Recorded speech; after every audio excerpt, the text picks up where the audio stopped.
Yeah, I'll react to that, sure. What Latin sounded like and how we know. Cool. So is this what Caesar spoke? Hi, guys. Let's go. Rome fell in the year 476. The microphone wasn't invented until the 1870s. That's quite a gap, and yet we still know how the old Romans pronounced their Latin. Prove it? Okay. Catholic school. Literature class. My teacher is let's call him Father F. A fellow language head himself, Father F has a much fuller experience bar than me. Respect. It's first thing in the morning, and that schoolroom sunlight is barely starting to flip the activation switches in my brain. Languagey words drift in from across the class. Consonants. Italian. Pronunciation. Up goes my sensor. One kid's over there talking with the father. Best I can recall, it went like this. So, how do we know what Latin sounded like? I mean, I always thought Caesar's quote was Veni Vidi Vici. But some Latin student told me V's were W's and C's were K's. No, come on. Can you imagine any good Italian saying Wanny, Weedy, Weeky? I'm sitting there, sure this is wrong somehow. See, my first linguistic obsession was reading up on how Latin became the Romance languages. So why was I suddenly speechlessly tongue-tied? Well, young self, it took me years, but I'm back to help. We think we know what Caesar's Latin sounded like, and that wasn't it. We know because, well, sometimes they told us. Quintilian was a smart guy from Roman Spain who moved to Rome, managed to survive the off-the-wall year of the four emperors, and then founded a school of rhetoric. Also, he hated the letter K. So K, I think, shouldn't be used at all. The letter C keeps its strength before all the vowels. Non K quidem in nullis verbis utendum puto. Cum sit si litera quat. If he's saying C always made a K sound, that means it didn't have that second soft pronunciation it does in English or Italian. But that's one grammarian say so. Things could look different when all the evidence comes in, which is exactly what one Czech linguist claims about the letter R. Your Latin textbook says it's a trill. She argues I can't roll my R's, and that was such a good R roll, and now I'm mad. Tap. Ere. Textbook says it's a trill. She argues it's a tap. Ere. Re. We're just gonna have to piece together the evidence ourselves, starting with ancient authors writing in good Latin. The first clue they give us is the alphabet, which was meant to fit Latin sounds. You hear that, English? So when they wrote words differently, like anus, anus, and annus, it's a face value hint that they said them differently, meaning that long a, which sometimes has this little apex, doesn't sound the same as short a. And double consonants don't sound like single consonants. In the hands of Virgil, the epic poet, that C and say alphabet is jammed into a precise structure, poetic meter. From that meter, we can figure out which syllables are long and which are short, which helps confirm which vowels are long and which ones are short. So some E's are longer than other E's.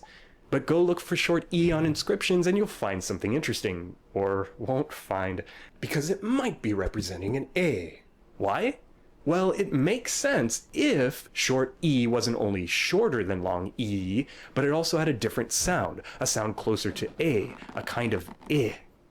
Romans left even more clues when they marched right into foreign language territory and got raided by Germanic tribes. Linguistic raids. We're all taking words, guys. What do you want? Oi, bring me back some wine. I want a wall. Yep, those are Latin words and bad accents.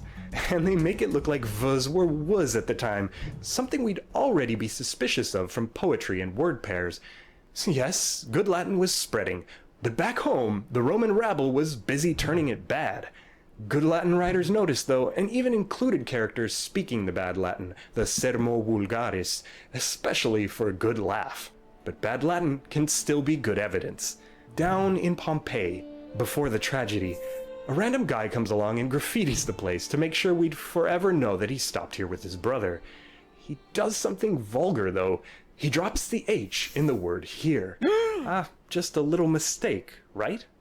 Later, you find a very dusty, very old book full of cranky corrections, telling you that the word for old is vetulus, not veclus, to say hostiae, not ostiae, and hermeneumata, not erminomata. Come on, people, get it together. It looks like... That's what I heard with older English, that...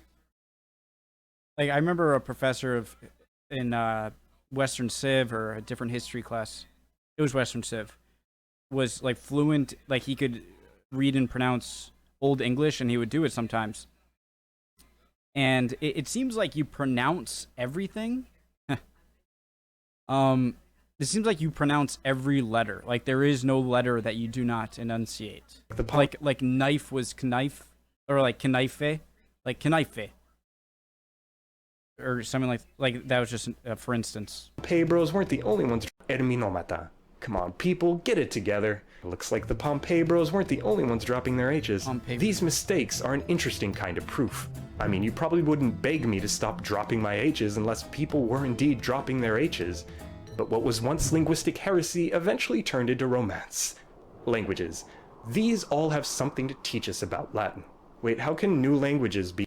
So, do you guys think that given... I think it's a given. I think it's a shoe. You know, it would... Given enough time... So, like, accents are the beginning stages of a language. Like, accents and slang and whatnot. And so, you can see from just a few hundred years of still being sort of connected. It's not like the US and the UK didn't know about each other.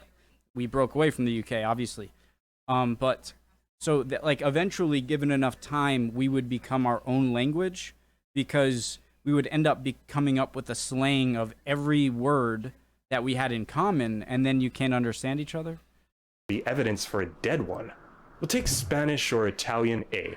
It comes from Latin A, but it also comes from short I, but not long E. Kind of like those inscriptions. It's even more evidence for short I versus long E. Also, C. The letter C. The Romance languages still love it, but before E's and I's it makes a soft sound. Except in Sardinian. So will good Italians say vincere, in Sardinian conquering is vincere. Now Romance palatalization is another story, but historical linguistics says these languages are whispering at us. Latin C always sounded like K, but most of us changed. They're thumbs up in quintillion. So you see, younger self, all of this is why when Romans talked about conquering, they said vincere, and why Caesar's phrase was veni, vidi, vici. Now, before you go around enforcing reconstructed pronunciation on us, getting the Pope to speak like a real Caesar, think about Latin's living history. This was but one part of the story. Pretty amazing one, though. Stick around and subscribe for Latin meme I do not understand. What was I gonna say? Oh my god, it was important. Oh no. Languages are oh right. Actually, it's not that important. I think it was something else. One of those. I was never good in school. I was very much a C student. You know, like if I get a C, I was like okay. Like I wasn't a good student, and it wasn't a good thing. I'm not saying it was. And I always admired people who were good in school. But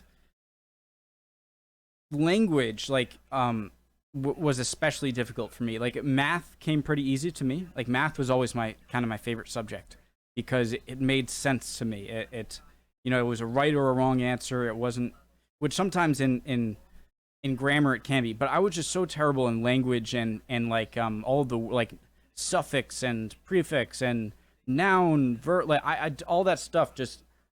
My brain exploded, and then that translates to learning languages can sometimes be even more difficult, especially when you get into the terms.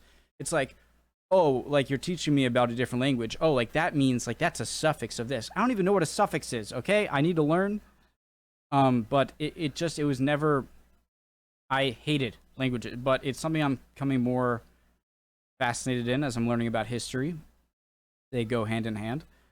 History and language, and so I'd like to learn more about it, but I feel like if I'm ever to learn a new language, I'll have to do it by just memorization of phrases and stuff. I can't get into like what's a suffix, really cool video, awesome.